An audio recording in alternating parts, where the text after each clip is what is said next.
Hari ini kita kedatangan sosok dokter spesialis anak yang punya visi sosial. Beliau nggak cuma praktek di rumah sakit besar, tapi juga terjun langsung di rumah sakit daerah. Menanganin pasien dari berbagai latar belakang dan melihat realita kesehatan anak dari dekat. Obrolan kali ini bukan hanya soal medis, tapi juga soal empati, semangat untuk terus belajar, dan harapan agar setiap anak di Indonesia bisa tumbuh sehat dengan orang tua yang makin paham dan siap. Let's talk about it. Welcome to Moms Talk. Dokter Ian, halo. Wow, ini dokter viral yang suka banget menampilkan kasus-kasus yang nggak umum ya sebetulnya ya. Nah, dok, yang aku selalu kepo, emang bener setiap hari tuh selalu ada case-case yang nggak umum seperti itu, dok? Selalu ada, pasti ada ya. Tapi tergantung dari rumah sakitnya. Ada rumah sakit, kalau misalnya rumah sakit yang di Jakarta biasanya sih nggak heboh-heboh begitu. Biasanya kalau rumah sakit yang di Pandeglang itu yang baru heboh-heboh biasanya.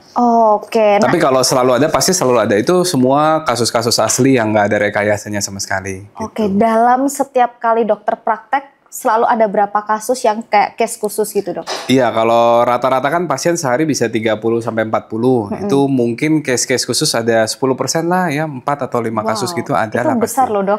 Lumayan, betul. Tapi nggak selalu yang benar-benar setiap hari ada kan. Saya kan praktek kan kalau di daerah-daerah Pandeglang kan paling seminggu cuma 3 kali gitu. Jadi nggak selalu setiap hari praktek punya. Oke, emang kalau boleh tahu dokter ini praktek di mana aja, dok? Saya praktek masih di Jakarta, di Suci Hospital, di Pantai Indah Kapuk.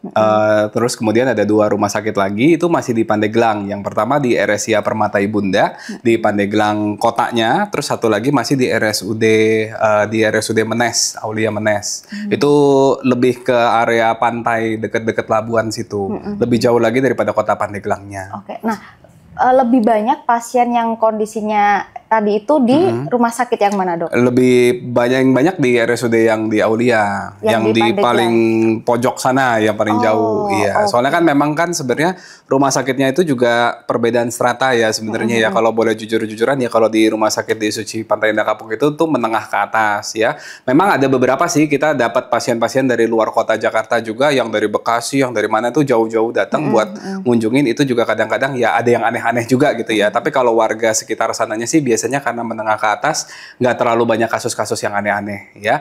Tapi kalau yang di Pandeglang memang, kalau yang di RSIA-nya itu menengah lah ya, menengah. Kalau di RSUD-nya agak menengah ke bawah, itu yang memang kasusnya banyak yang cukup aneh-aneh gitu.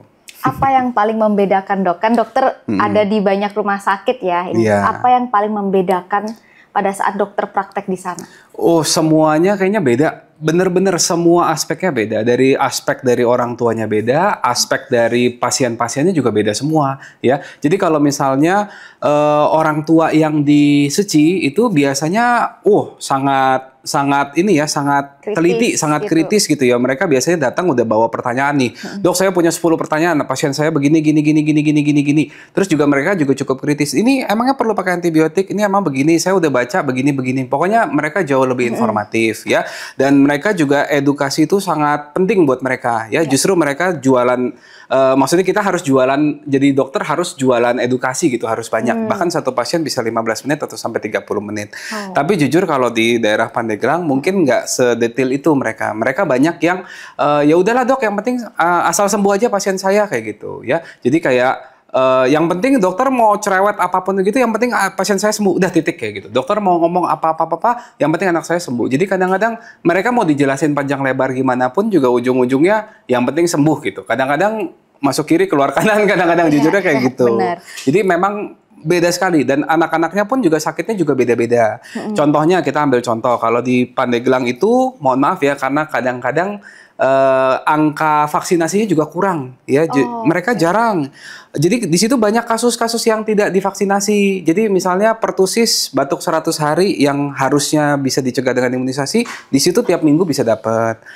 Kasus campak yang harusnya kalau dengan imunisasi bisa 95% bisa tercegah, ini di sana mungkin tiap bulan ada 2 atau 3 kasus. Masih banyak. Jadi kasus-kasusnya lebih banyak ke penyakit infeksi. Sedangkan kalau di Jakarta, kayaknya saya udah 3 tahun praktek di Jakarta nggak pernah ketemu campak, nggak pernah ketemu pertusis gitu. Jadi dari kasusnya juga beda banget. dari Oke. itu.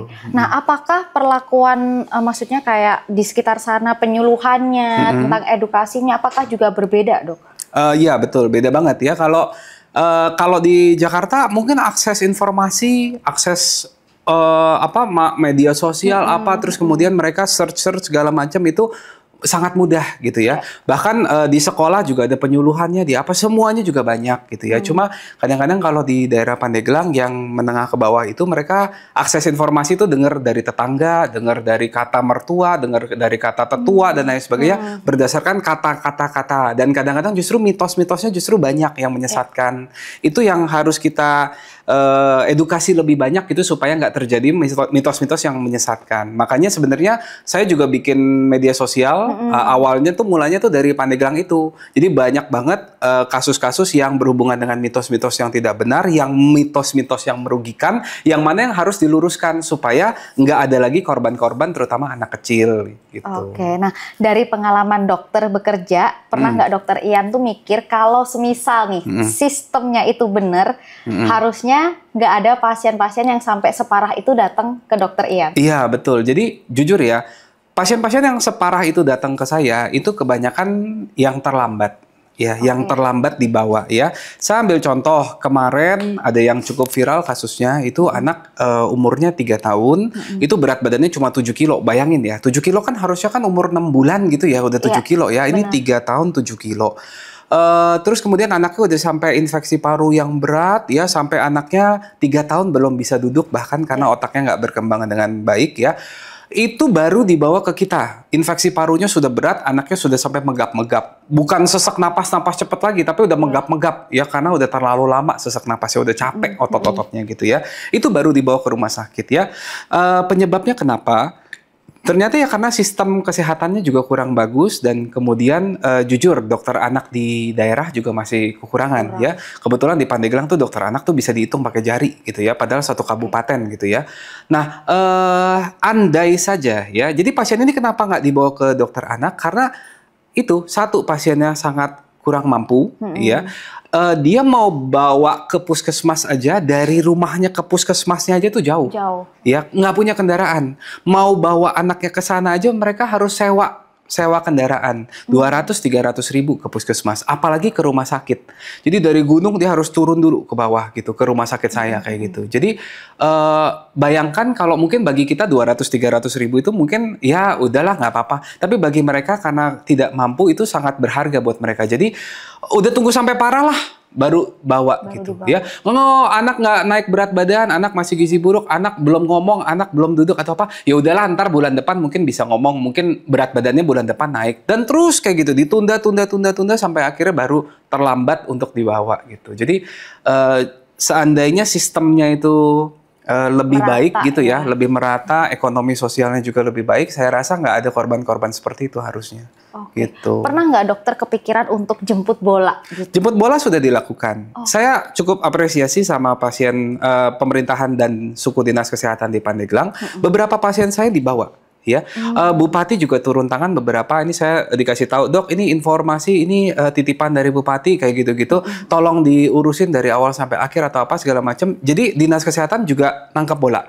Jadi dinas kesehatan itu juga pelaporannya sebenarnya udah ada gitu. Jadi dari puskesmasnya juga sudah punya beberapa kader ya, kader-kader kesehatan yang ngetok pintu ke rumah itu juga gitu. Begitu juga kalau misalnya saya menghadapi pasien gizi buruk di Pandeglang itu, nggak mungkin itu tiap minggu datang ke saya, nggak bisa. Jadi saya mau nggak mau kerjasama sama puskesmas mengutus dari orang-orang dari puskesmas untuk mantau langsung ke rumahnya gitu. Cuma memang jujur pasiennya memang masih terlalu banyak, nakesnya masih sedikit, kadernya juga masih sedikit, sehingga nggak mungkin semuanya bisa dijemput.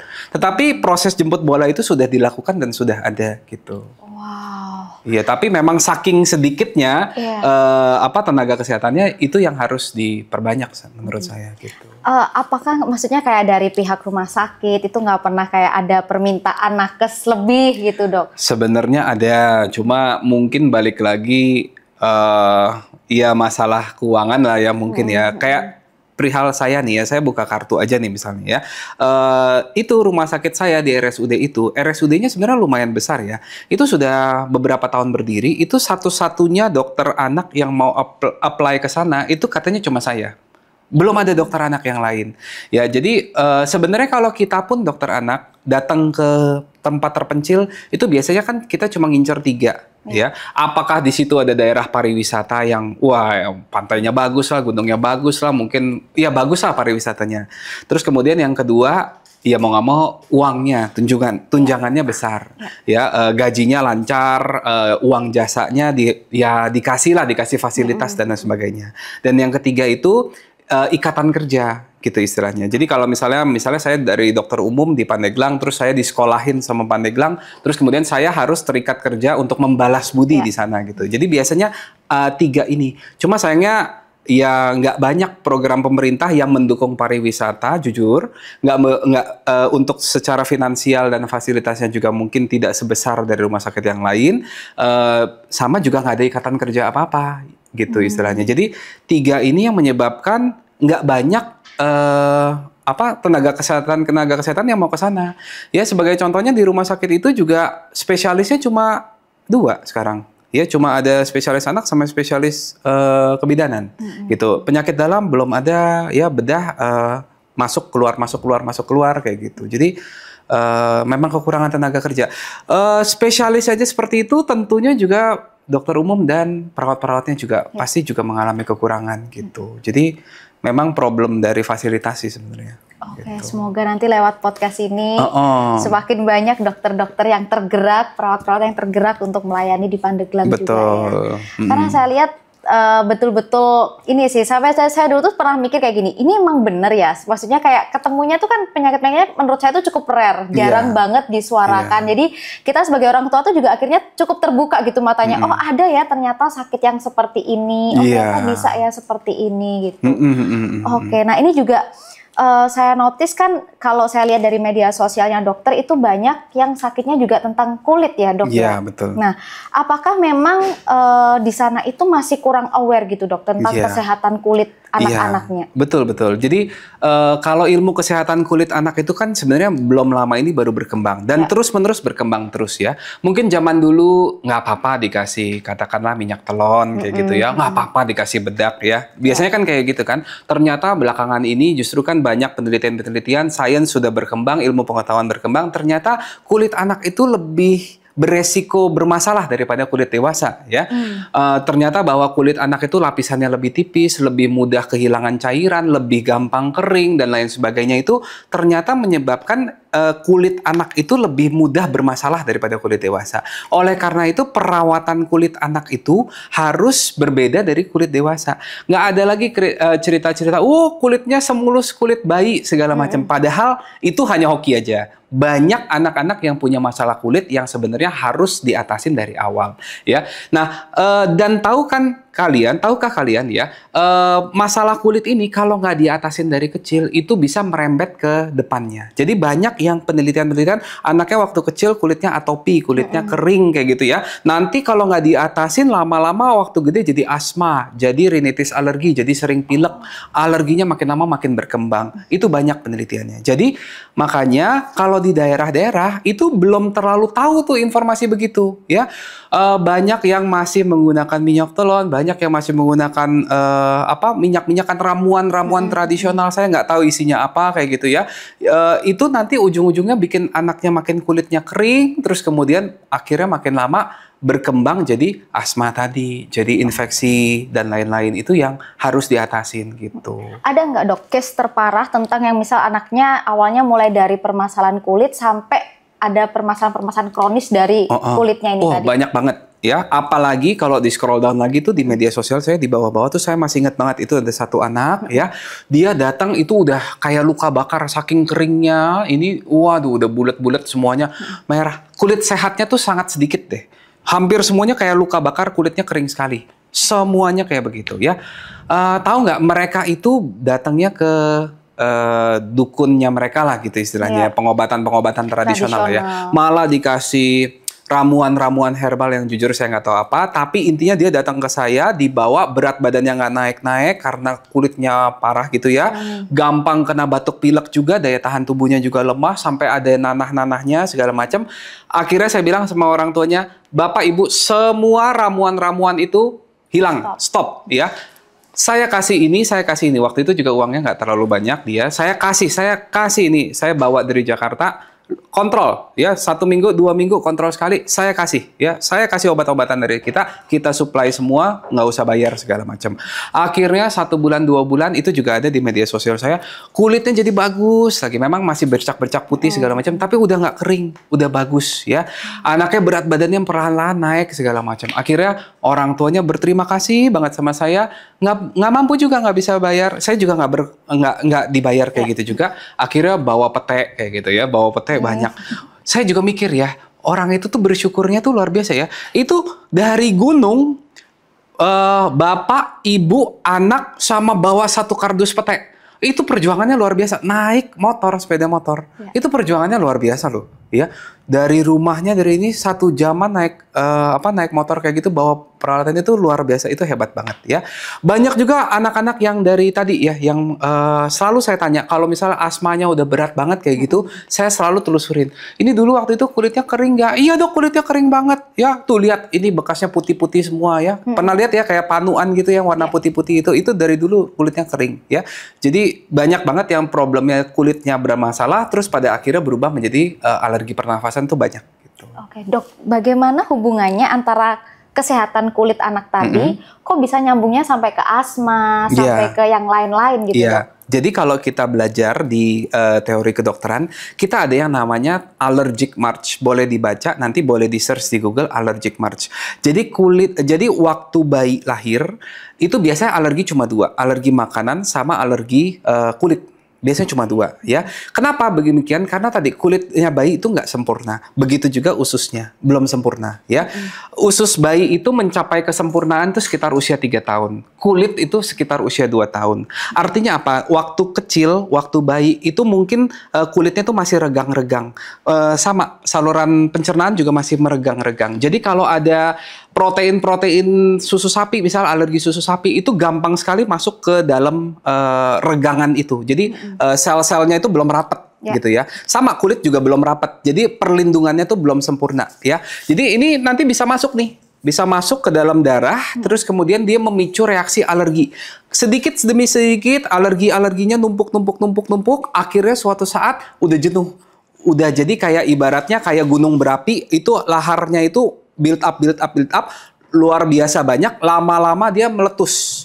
Ya, lama-lama meletus, jadi gampang terjadi alergi pernafasan berikutnya. Nah, jadi makanya allergic march itu 2-3 tahun pertama alergi makanan sama problem kulit, nanti di umur 4 tahun, 5 tahun jadi alergi pernafasan gitu. Jadi tubuhnya udah terbiasa tersensitisasi sama alergen-alergen, jadi jenuh, jadi gampang tersensitisasi. Nanti suatu saat waktu dia gede, saluran napasnya, kulitnya udah bagus, pencernaannya udah bagus, udah matang tadi, udah sempurna tadi. Tapi masalah berikutnya di saluran pernafasan gitu. Kena debu dikit, ya, makan seafood dikit, jadi flare up. Jadi sensitisasi jadi berlebihan. Jadi problemnya di sini sama di paru-paru. Udah nggak lagi di pencernaan, udah nggak lagi di kulit gitu. Itu udah secara nature itu allergic march begitu. Perjalanan penyakit seorang kena alergi itu begitu. Gitu. Oke. Nah, padahal kalau setahu saya alergi itu kan nggak bisa sembuh ya dok ya. Dia akan terus ada gitu. Yeah. Apakah anak-anak dengan yang maksudnya udah punya alergi itu berarti akan seterusnya akan mengalami semua seperti ini? Iya, jadi alergi itu ada yang bisa toleran, ada yang nggak bisa toleran, ya. Sembuh sih nggak. Kalau kita ngomongin sembuh atau nggak tuh alergi nggak bisa gitu. Tapi kita bisa bilang toleran. Sebagai contoh misalnya begini, anak waktu kecil tadi alergi protein susu sapi. Yang paling banyak kalau makanan kan susu sapi ya, 3,2% lah ya. Tapi alergi susu sapi itu 50% hilang atau misalnya toleran di usia 1 tahun, 75% di usia 2 tahun, 86% di usia 3 tahun, dan 95% di usia 5 tahun. Jadi alergi ini bisa toleran ya, jadi anak tetap bisa konsumsi protein susu sapi tanpa menimbulkan efek alergi apapun. Itu di usia 5 tahun, itu bisa terjadi. Tetapi tidak semua alergi bisa toleran. Sebagai contoh, kalau makanan kan alergi makanan paling banyak kan nomor 1 secara penelitian adalah susu sapi, nomor 2 putih telur, nomor 3 kacang, nomor 4 seafood. Nah 2 ini nih bisa nih toleran. Ya, tadi di umur 5 tahun rata-rata udah bisa. Ya, tetapi kalau yang namanya kacang sama seafood itu bisa menetap sampai dewasa. ya. Makanya kalau kita ke Bali, ke restoran-restoran mewah, biasanya yang dikasih tahu datanya ini mengandung kacang, ini mengandung seafood. Hati-hati kalau alergi seperti itu. Tetapi kan jarang ya ada yang ini mengandung dairy products, ini mengandung telur, ini mengandung apa namanya strawberry, ini mengandung daging ayam gitu kan jarang ya. Karena mereka jarang sekali menyebabkan alergi sampai tua. Tapi ada beberapa alergi yang bisa menetap sampai tua, yaitu kacang, seafood, sama debu-debu tungau. Hati-hati, itu bisa menetap sampai tua, ya. Tapi kalau misalnya alergi, katakanlah alergi stroberi tadi, alergi kentang, alergi apa, itu biasanya nggak menetap sampai tua. Jadi ada beberapa alergi yang memang bisa toleran, dan ada beberapa alergi yang tidak bisa. Gitu. Oke, nah tadi kan sempat menyinggung masalah protein sapi ya dok, itu termasuk pada formula juga dok? Betul, betul. Oke, nah gimana dengan tren sekarang itu kan banyak ya orang tua yang oversharing tentang formulanya anak-anak gitu, jadi bikin kadang ibu-ibu tuh akhirnya ikut-ikut tren nih, pakai formula yang ini, formula yang ini gitu. Betul. Iya, pokoknya intinya yang terbaik adalah ASI, ya. Gak mungkin ada yang lebih baik dari ASI. Gak mungkin ada bayi yang alergi terhadap ASI ibunya, tidak mungkin. Tetapi mungkin alergi terhadap kandungan yang ibunya makan. Jadi kalau misalnya ibunya minum susu sapi, ya susu formula atau yogurt lah atau apa segala macam, mungkin protein susu sapinya terkandung di dalam ASI-nya ibu. Dan protein ini yang menyebabkan alergi pada anak. Jadi banyak loh pasien-pasien saya juga nggak tahu, kok anaknya alergi susu sapi tapi ibunya yang disuruh stop susu sapi. Ya karena ibunya minum susu sapi, terkandung dalam ASI-nya ibunya dan tertransfer ke anaknya sehingga anaknya mengalami alergi susu sapi. Itu juga bisa. Dan sekali lagi ya, pokoknya nggak ada yang lebih baik daripada susu ASI, ya. Kalau terpaksa banget, carilah ASI donor. Kan nomor 2 yang paling bagus kan ASI donor ya. Kalau terpaksa banget lagi, baru pakai susu formula gitu ya. Tapi bukan berarti lebih bagus susu formula. Bukan berarti itu ibu-ibu yang share-share, oh susu formula lebih bagus, itu salah, itu sesat. Nggak boleh gitu ya. Gimana pun juga nomor 1 susu ASI ya, kecuali kalau sampai terpaksa banget baru pakai susu formula gitu. Tapi itu harus resep dokter ya? Jadi susu formula itu ada 3 kategori. Susu itu yang di luar dari ASI itu ada 3 kategori. Ada susu UHT atau susu yang ready to drink kita bilangnya. Itu susu UHT, susu pasteurisasi dan lain sebagainya. Ada susu formula standar. Susu formula standar itu adalah susu formula yang dibikin sedemikian rupa menyerupai ASI. Ya, dan satu lagi susu formula khusus. Yang wajib pakai resep dokter adalah susu formula khusus. Susu formula khusus contohnya adalah susu BBLR yang prematur, susu yang tinggi kalori, susu khusus alergi susu sapi, susu soya misalnya kayak gitu, susu yang rendah laktosa. Itu susu formula khusus yang harus pakai resep dokter. Tapi biasanya kalau susu formula standar biasanya nggak perlu resep dokter sih sebenarnya gitu. Tapi bukan berarti dikonsumsi bebas gitu ya. Gitu. Kalau untuk pasien dokter di Jakarta Pandeglang, mana yang lebih banyak menggunakan formula? Nah ini ya, balik lagi sosial ekonomi, pengetahuan dan lain sebagainya ya. Saya juga bingung deh ya, aneh ya. Semakin ke Jakarta, semakin tinggi sosial ekonominya dan semakin tinggi pengetahuan si ibu, mereka akan lebih ngotot mau ASI. Itu adalah suatu tren yang bagus ya. Jadi semakin pintar ibu biasanya akan lebih memilih ASI ya. Sampai terpaksa banget. Saya tuh mohon maaf ya, kadang-kadang kalau saya udah tahu nih, oh ini ASI-nya nggak cukup, berat badannya nggak bagus, dan lain sebagainya, udah dicoba konselor laktasi, tetap nggak bisa, udah coba pakai ASI booster juga tetap nggak bisa, berat badannya tetap nggak susah, saya tuh sampai mohon maaf, Bu, mohon maaf banget, mohon maaf Bu, ini mungkin perlu dibantu pakai susu formula, tapi saya tuh mohon maaf, gitu ya. Sama, saya kasih antibiotik juga, saya biasanya mohon maaf ya Bu ya, ini terpaksa saya pakai antibiotik atau pakai susu formula atau apa. Itu karena reasonnya jelas gitu istilahnya, bukti evidence-nya jelas gitu ya. Tapi kalau di daerah-daerah di Pandeglang itu, kadang-kadang, udahlah dok, malas saya kasih ini, kan katanya susu formula lebih bagus daripada ASI. Aduh, itu mitos dari mana itu loh. Itu kadang-kadang itu yang harus diluruskan gitu ya. Jadi tetap kalau bisa utamakan ASI. Gitu. Pernah nggak dok dapet pasien yang dia tuh ternyata udah obesitas, diabetes gitu karena penggunaan formula gitu, atau misal dia udah obesitas, udah diabetes tapi dia masih tetap minum formula? Iya betul banget, banyak banget. Pokoknya intinya ingat ya, Bapak Ibu untuk anak usia 1 tahun ke atas, kalau masih mau pakai susu formula itu maksimal 450 mili aja. Nggak boleh lebih dari 450. Itu sudah tertulis jelas di buku rekomendasi pencegahan obesitas anak. Jadi anak yang di atas usia 1 tahun minum susu formula lebih dari 480 mili sehari, itu resiko tinggi mengalami obesitas.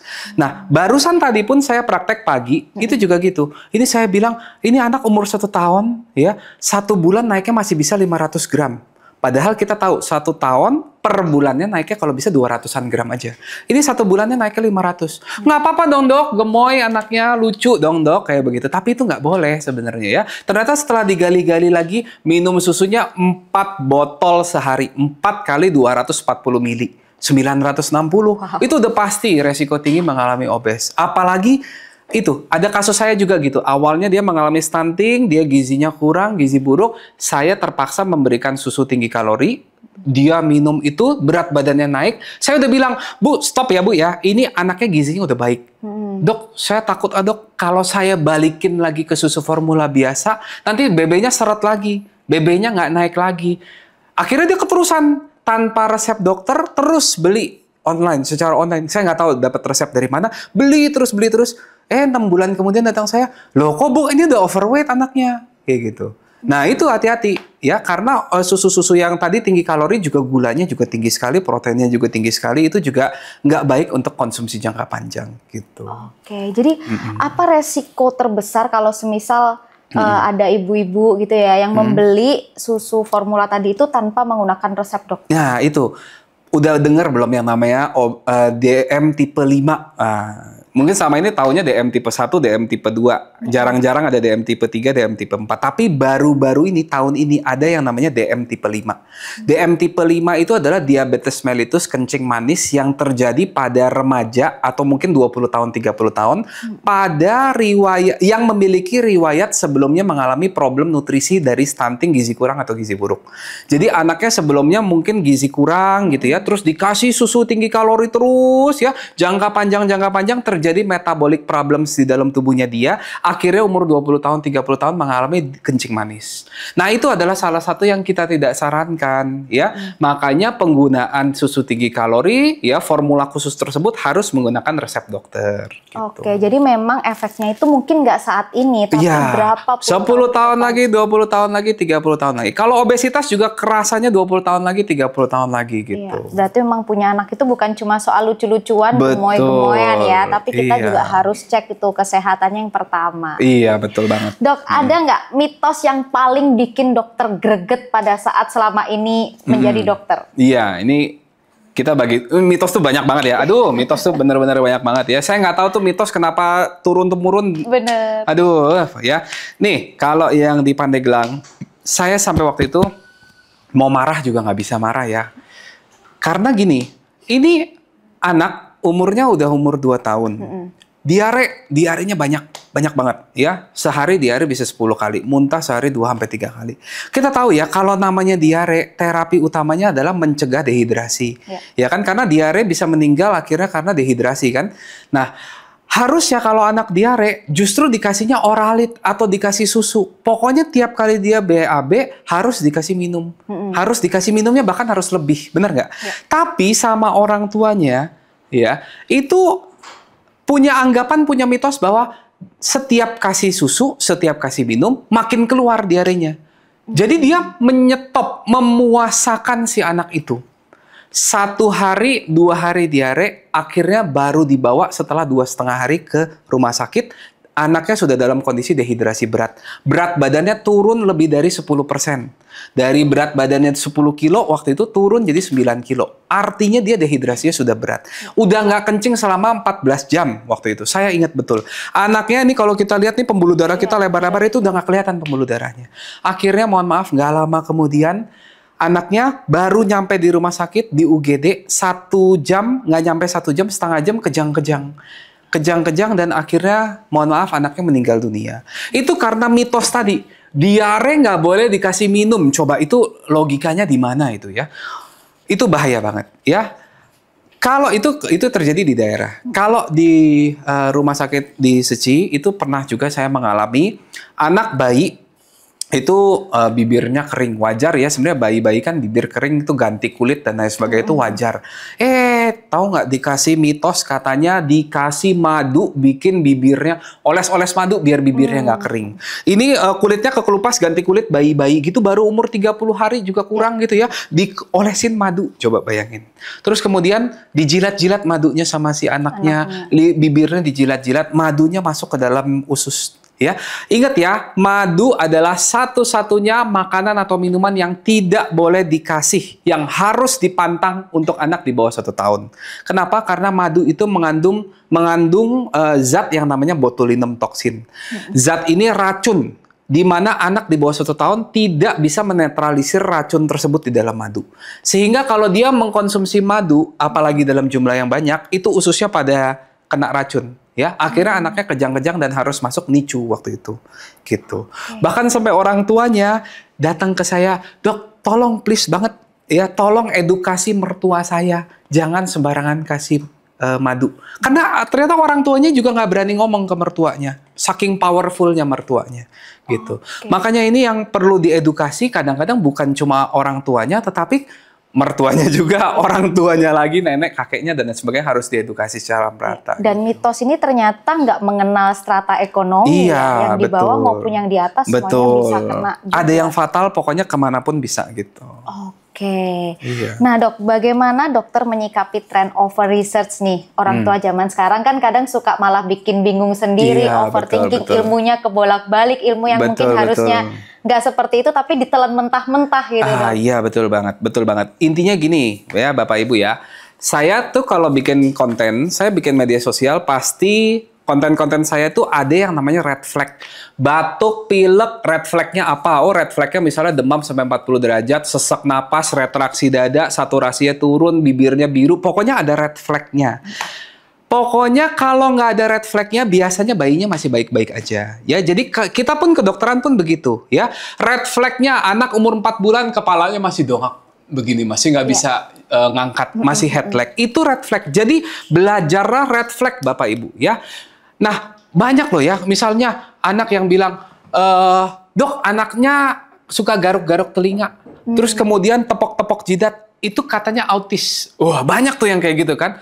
Terus anaknya, orang tuanya tuh panik. "Anak saya autis nggak dok?" Anaknya saya bilang, "Bu, red flag-nya autis tuh bukan begitu, bukan ketok-ketok kepala, bukan garuk-garuk. Itu nggak pernah jadi red flag autis. Red flag autis itu misalnya dari bisa ngomong jadi nggak bisa ngomong, kontak matanya dari bagus jadi nggak bisa kontak mata, dari bisa nunjuk jadi nggak bisa nunjuk. Itu red flag autis. Jadi daripada too much belajar informasi yang nggak berguna, yang penting belajar aja red flag ya. Ternyata sharing-sharing begini nih banyak yang negatif ya. Saya pernah dapat pasien ya. Ini umur 5 bulan anaknya, bayinya belum bisa tadi, ininya masih jatuh kayak begitu ya. Terus habis itu anaknya nggak bisa miring-miring, nggak bisa apa-apa. Terus anaknya gemuk banget. Tahu nggak? Kenapa Bu ini nggak bisa begini? Dilatih nggak Bu kayak begini? Saya ajarin cara latihnya begini, tummy time-nya begini, ya. Kalau mau didudukin harus kayak begini, kalau mau digendong harus begini. Saya ajarin semuanya. Terus tahu nggak? Keluarganya cuma bilang sama saya, "Emangnya boleh? Emangnya boleh? Tummy time emangnya boleh? Terus kemudian diangkat begini emangnya boleh?" Lah, emangnya siapa yang bilang nggak boleh Bu? Itu saya tonton TikTok begini, katanya takut tulangnya bengkok, takutnya ngeceklek, takutnya keseleo, takutnya apa. Aduh, saya bilang itu nggak boleh dengerin kayak begitu. Akhirnya nggak dilakukan apa-apa nih, anak umur 5 bulan udah terlambat nih kayak begitu. Ya, tahu kan? Stimulasi adalah kunci penting untuk tumbuh kembang yang bagus gitu ya. Stimulasi tummy time tuh dari 0 hari, dari ngebrojol juga udah boleh tummy time ya. Masa ini dibilang takut tulangnya bengkok, takut ini. Makanya jangan terlalu percaya sama begitu-gituan ya. Cari informasi yang bagus, cari dokter-dokter anak atau apa informasinya itu, baca, recheck lagi ya. Red flag-nya ada atau enggak gitu ya. Jadi ya, nggak usah terlalu percaya sama yang sumbernya belum terpercaya gitu. Oke, tapi kan kadang itu kita sebagai orang tua kan sering ya dok, mungkin dengar kayak, zaman dulu tuh nggak ada yang kayak gitu. Gitu. Contohnya nih misal, kayak zaman dulu anak-anak tuh mainan di sungai, mandi lumpur, main kotor-kotor gitu kan nggak apa-apa. Tapi zaman sekarang kan, jangan ya nanti kamu kena yang sakit kulit, jamur, parasit, atau apapun itulah. Kayak gitu. Intinya saya selalu bilang nih, kalau ada yang kayak gitu, banyak tuh yang komentar kayak gitu juga. Zaman dulu saya nggak gitu, apalagi biasa orang tuanya gitu kan ya. Zaman dulu makan nggak diatur tuh. Zaman dulu mau makan sebanyak-banyaknya nggak apa-apa tuh. Zaman dulu makan sambil jalan-jalan juga nggak apa-apa. Bapak Ibu, kalau zaman dulu tuh nggak apa-apa, sampai detik ini Indonesia tuh nggak ada gawat darurat stunting, Bapak Ibu. Ya, buktinya, kenyataannya sampai detik ini Indonesia masih banyak yang stunting, masih banyak gizi buruk, masih banyak gizi kurang, IQ-nya nggak pinter-pinter amat. Kenapa? Karena produk zaman dulu, bener nggak? Ya, kalau dari zaman dulu udah bagus-bagus aja, sekarang Indonesia udah berada di peringkat atas. Artinya apa? Zaman dulu punya aturan, zaman dulu punya perilaku, pengajaran dan sebagainya, banyak yang perlu diintrospeksi. Ya, kalau zaman dulu udah baik-baik aja, Indonesia udah nggak stunting sampai sekarang, gitu ya nggak? Makanya zaman dulu tuh problem. Ya, jadi ajaran zaman dulu banyak yang harus dievaluasi, harus dibetulkan seiring dengan perkembangan zaman, gitu. Jadi jangan terlalu percaya sama zaman dulu, ya, gitu. Oke, Dok, ada nggak satu pasien yang misal kayak percaya dengan mitos, tapi ini case-nya untuk kesehatan kulit anak gitu, Dok? Percaya mitos, maksudnya mitos yang bagus atau mitos yang jelek nih maksudnya? Mitos yang jelek yang sebetulnya nggak ada pengaruhnya sama kesehatan kulit anak gitu. Oh ya iya, itu banyak yang kayak tadi ya, misalnya kayak anak itu harus dibedakin, ya, dibedakin. Katanya kalau anak bau bedak tuh enak, atau anak dikasih itu loh wangi-wangian, kolon-kolon kayak gitu ya. Padahal anaknya punya alergi ini, alergi ono, dikasih wangi-wangian, itu kan juga nggak bagus ya. Tahu nggak, di Amerika ada kasus bedak anak yang terhirup, lama-lama anaknya mengalami kanker paru-paru, kanker selaput paru-paru. Udah pernah dengar belum itu? Bahkan itu brand terkenal sekali. Di sini juga ada brandnya. Ya, itu karena terlalu sering dibedakin, bedaknya banyak, dan bedaknya itu kehirup ke dalam saluran napas anak, dan akhirnya setelah 20 tahun, 30 tahun mengalami kanker. Dan itu di-show abis-abisan sampai parah deh kasusnya itu. Makanya sekarang saya nggak pernah mau kalau misalnya dibedakin. Nggak usah deh, bedak-bedak itu nggak usah pakai deh ya. Minyak telon juga kurangin deh ya. Kalau misalnya kulit anak Anda badak gitu ya, tebel banget atau nggak sensitif atau apa, kalau masih mau pakai silakan aja, saya nggak masalah. Tapi kalau udah jelas-jelas kulitnya kering, kulitnya mudah iritasi, lebih baik pakai yang calming rub gitu ya istilahnya ya, yang kulit sensitif punya, yang khusus kayak gitu ya. Itu kalau terus-terusan dibiarin kayak begitu, nanti yang rugi Anda sendiri deh. Kayak gitu ya. Jadi banyak problem-problem perawatan kulit yang bermasalah itu juga banyak. Gitu. Tapi kan kalau kita lihat sampai sekarang ya, Dok ya, sebetulnya masih banyak banget anak-anak itu yang dipakein bedak di mukanya, bahkan kadang sampai tebel-tebel banget. Iya, aduh, ya itu makanya kalau bisa kurangin deh ya. Bedak itu gunanya apa juga nggak ada kok gitu. Coba baca panduan dari IDAI, bedak itu udah nggak banyak dianjurin kayak gitu. Oke. Ya, nggak ada gunanya lah. Ya kecuali kalau misalnya katakanlah dia cacar air ya, terus mesti dibedakin supaya nggak gatel atau misalnya supaya nggak gampang pecah. Bedaknya bedak salisil kayak gitu-gitu yang udah anjuran dokter, ya oke lah itu masih ada manfaat klinisnya. Cuma kalau anaknya sehat-sehat aja dibedakin buat apa gitu ya? Malah makin kering kulitnya. Oke, Dok, ini kan kalau kita bilang Jakarta itu kan udah termasuk kota yang maju ya. Ya, tapi kita lihat ternyata di daerah yang cukup dekat dengan Jakarta pun tuh masih banyak problem di sana gitu. Nah, kira-kira kalau menurut sudut pandangnya dokter, apa yang salah sama sistemnya, Dok? Ya, balik lagi, ya itu makanya di Pandeglang itu kan sebenarnya cuma 2 jam, ya 3 jam dari Jakarta. Ya kadang-kadang saya juga gitu ya, saya cerita sama teman-teman dokter saya, ada ya di daerah Jakarta masih ada ya kasus-kasus kayak begitu ya. Nah, kalau kita ngomongin di Sulawesi lah, di Irian, di segala macam kayak gitu mungkin agak dalam tanda kutip masih wajar dikit ya. Ya itu mungkin masih bisa dimaklumin. Ya ini kan dekat-dekat sama Jakarta masih kayak begitu. Jalan tol udah banyak apa segala macam banyak tapi masih kayak begitu ya. Ya mau nggak mau ya balik lagi ke pemerintahannya juga sih ya. Kalau pemerintahannya juga bagus, dinas kesehatannya juga lebih oke lagi, mungkin dana yang dikucurkan juga lebih bagus lagi ya, bantu masyarakat lebih bagus lagi, itu mantep banget. Mohon maaf ya, kadang-kadang gini loh.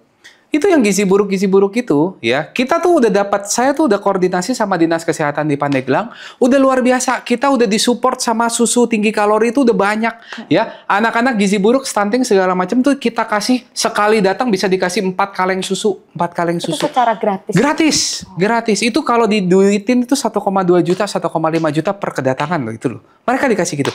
Tapi masih ada aja oknum-oknum yang memanfaatkan hal tersebut. Aduh, susunya malah dijual, tau nggak?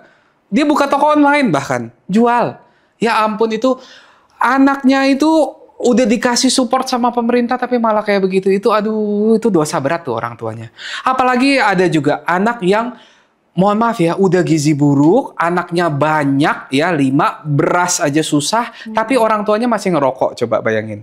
Uang yang harusnya dipakai buat beli beras, buat beli lauk pauk dan lain sebagainya, malah dipakai buat rokok. Aduh, itu kan miris banget gitu istilahnya. Saya nggak bisa berkata-kata deh kayak gitu.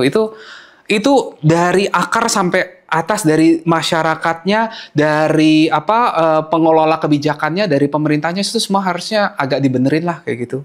Ya, aduh nggak tahu deh bagaimana caranya itu. Dari pemerintah Pandeglang sendiri ada sanksi nggak sih dok? Maksudnya kayak buat punishment gitu ya, buat yang ketahuan nih, misal kayak tadi dapat susu, ternyata malah dijual online. Oh, misal kayak penyuluhannya karena kayak anaknya udah 5, beras kurang, tapi ayahnya juga masih ngerokok kayak gitu. Nah itu jujur saya nggak tahu tuh kalau sanksi dari pemerintah apa kayak gitu, nggak ada. Karena tiap kali ketemu saya kayak gitu, saya pasti minta, tolong dong, saya minta asisten saya tolong laporin ke dinas kesehatan. Itu selalu kayak begitu. Tapi jujur saya belum tahu follow up dari dinas kesehatannya seperti apa, apakah memang diberikan sanksi atau enggak. Karena gini loh, kemarin juga saya studi tour ke China. China itu berhasil untuk mengatasi stunting. Angka tinggi badan rata-ratanya tuh naik bisa sampai 12-13 cm dalam satu generasi, bayangin ya. Itu luar biasa hebat strateginya. Tahu nggak, saya belajar dari situ, salah satu strateginya ya, itu tuh mereka wajib datang ke dokter anak. Jadi anak ngebrojol ya, itu wajib 1 bulan ke dokter anak, 2 bulan ke dokter anak, 3 bulan ke dokter anak. Nanti di atas 1 tahun 3 bulan sekali datang ke dokter anak, 12 bulan, 15 bulan, 18 bulan segala macam. Mangkrak sekali nggak datang ke dokter anak, dipanggil, dikasih surat peringatan. 2 kali mangkrak dijemput paksa, 3 kali mangkrak semua subsidi dicabut. Gitu. Sama kemarin juga saya ke Korea, baru bulan April kemarin ke Korea, kita belajar tentang sistem pemerintahannya. Kalau nggak salah itu 1 anak itu disubsidi sama pemerintah dari lahir sampai dia kuliah itu kalau nggak salah sekitar 1,8 miliar rupiah. Saya nggak tahu ya, saya dapat info dari tour guide saya. Nah itu juga begitu, kalau you mangkrak nggak rutin datang ke dokter anak atau nggak diimunisasi atau apa, itu bakal dicabut subsidinya. Jujur kalau di Indonesia saya nggak terlalu tahu subsidinya seperti apa, apakah ada sanksinya seperti apa, mungkin bisa contoh-contoh seperti itu, gitu. Oke, dok tadi saya sedikit ke flashback gitu ya, jadi kan dokter sempat bahas masalah imunisasi. Nah dan sempat info juga kalau di Pandeglang ini jarang yang ada imunisasi. Betul. Apakah di Pandeglang ini nggak ada program imunisasi gratis dari pemerintah? Ada, program imunisasi gratisnya banyak, ya.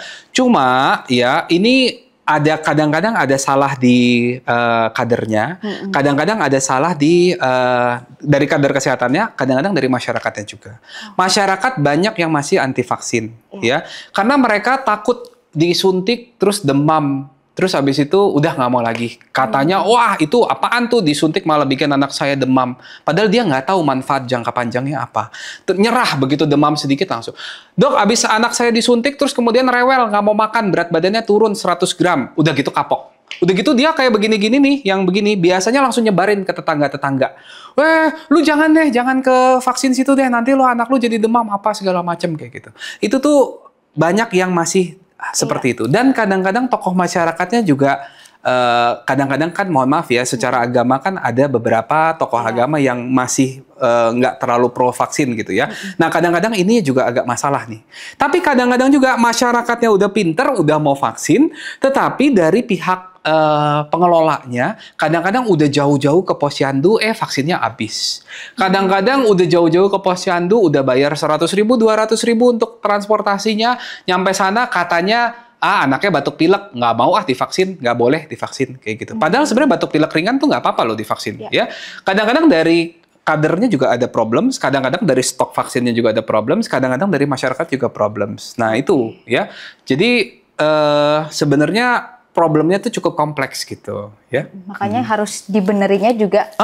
Dan harus konsisten. Kadang-kadang vaksinnya udah banyak, udah cukup banyak.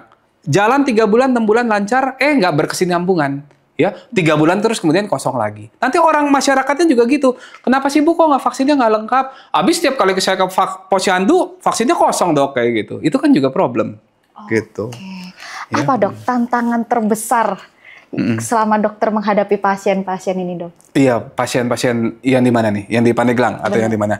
Itu Kalau kadang-kadang gini, Dok, kita bagi ya. Kalau di Pandeglang kan mungkin yang secara ekonomi mungkin lebih rendah. Tapi pasti juga ada dong tantangan untuk ekonomi yang lebih tinggi gitu. Tantangan terbesar saya kalau di ekonomi yang agak menengah ke bawah itu tadi terlambat dibawa. Kalau udah terlambat dibawa itu biasanya ngobatinnya susah banget. Apalagi kalau yang udah sekarat-sekarat itu butuh picu, butuh ventilator segala macam. Itu sampai detik ini di Pandeglang belum ada picu, belum ada fasilitasnya. Tantangan berikutnya juga sepintar apapun dokter anaknya kalau obatnya nggak ada sama aja bohong. Ya nggak? Kalau udah tahu kita ini anak mesti diobatin ini, tapi nggak ada fasilitasnya, sama aja bohong. Itu tantangan terbesar. Karena banyak sekali yang terlambat, udah kompleksnya luar biasa, udah gizi buruk, udah stunting, udah apa, itu susah untuk ngobatinnya. Tapi kalau tantangan di rumah sakit besar di Seci itu, ini penyakit-penyakitnya orang menengah ke atas ya. Orang yang kaya luar biasa tuh kadang-kadang maunya instan. Ya, itu saya pernah, saya sampai pusing ya. Katanya dokter harus bikin anak saya sembuh dalam 24 jam. Waduh, saya bilang apaan tuh 24 jam? Ada yang kayak gitu. Saya nggak mau tahu, Dok. Pokoknya saya besok mau rapat, saya harus kerja. Saya nggak bisa nemenin anak saya di sini. Pokoknya 24 jam harus sembuh kayak begitu. Ada juga yang, bertingkahnya kayak raja luar biasa ya. Sampai kita kayak, kan harusnya kan hubungan dokter pasien itu kan selaras gitu ya. Bukan pasien yang jadi raja atau dokternya yang jadi raja. Ini dokter harus nungguin anak saya di sini sampai anak saya demamnya turun. Waduh, siapa yang bisa ngurusin kayak begitu? Pusing deh kayak gitu-gitu. Tantangannya kadang-kadang kepercayaan dari orang tua yang nggak yang mau dianggap dewa, yang mau dianggap raja. Mereka pikir mereka punya uang, mereka bayar dokter, kayak dokter tuh kayaknya budaknya mereka gitu. Nggak boleh juga kayak begitu. Itu tantangan juga gitu. Karena menurut aku pribadi kayak hubungan dokter dan pasien itu adalah saling percaya. Betul. Kita harus kasih space juga buat dokternya supaya dia bisa bergerak. Dokter pun juga akhirnya begini. Karena kalau dokternya di-push terus juga dokternya. Betul. Dokter juga manusia kok gitu ya. Kita juga punya perasaan. Dokter tuh juga sebenarnya boleh loh nolak pasien gitu juga boleh. Kalau kita nggak srek gitu misalnya udah dilakukan ini orang tuanya masih ngeyel, kita juga boleh kok kayak gitu misalnya. Gitu. Jadi hati-hati deh, kita kalau bisa tuh bener-bener harus lurus lah, sama-sama percaya gitu loh. Bener banget. Oke, kalau ada satu hal yang mau disampaikan nih Dok ke para orang tua di sini atau para nanti yang menonton di sini gitu, apa Dok yang ingin disampaikan Dok? Jadi yang pertama ini parenting itu tuh media sosial, teknologi semua tuh udah canggih banget ya. Tadi yang bener banget kata Mama kalau bisa konfirmasi lagi ya. Konfirmasi lagi, udah denger dari satu sumber, kalau bisa do your own research ya. Belajar dari sumber-sumber lain. Konfirmasi ulang, bener nggak sih anak umur 3 bulan nggak boleh tummy time? Masa sih? Ya, coba cari lagi informasinya ya. Sekedar sekarang cari di Google, AI udah AI overview gitu kan, udah gampang banget tuh, udah gampang banget deh. Itu AI itu mungkin 98% udah tepat lah, ya jarang tuh yang salah kayak gitu ya. Semudah itu kok mendapatkan informasi ya. Mitos-mitos coba deh, boleh nggak sih gurita? Search aja, boleh nggak pakai gurita buat bayi kayak gitu? Ya itu kan langsung gampang. Gampang banget mendapatkan informasi zaman sekarang, asal Anda bener mencari informasinya. Jangan terlalu percaya sama sumber-sumber yang tidak kredibel gitu ya. Jangan terlalu percaya apalagi sama mitos-mitos yang nggak tahu validnya itu gimana cara buktiinnya gitu juga nggak tahu. Betul ya. Dan buat orang tua ya, nikmatin aja ya, punya anak itu tuh memang suatu tanggung jawab yang berat ya. Kalau merasa belum mampu jangan punya anak dulu, tolong ya. Anak itu nggak bisa memilih dilahirkan di mana sama orang tua siapa, tapi kita sebagai orang tua bisa memilih melahirkan anak atau enggak. Bener ya? Iya kan kayak gitu. Jadi kalau Anda sebagai orang tua belum siap punya anak, belum siap secara mental, finansial, ekonomi, macam-macam itu belum siap, tolong ditunda dulu aja ya. Belajar dulu kelas parenting segala macam, belajar dulu. Kalau udah siap secara mental dan finansial baru pilih punya anak.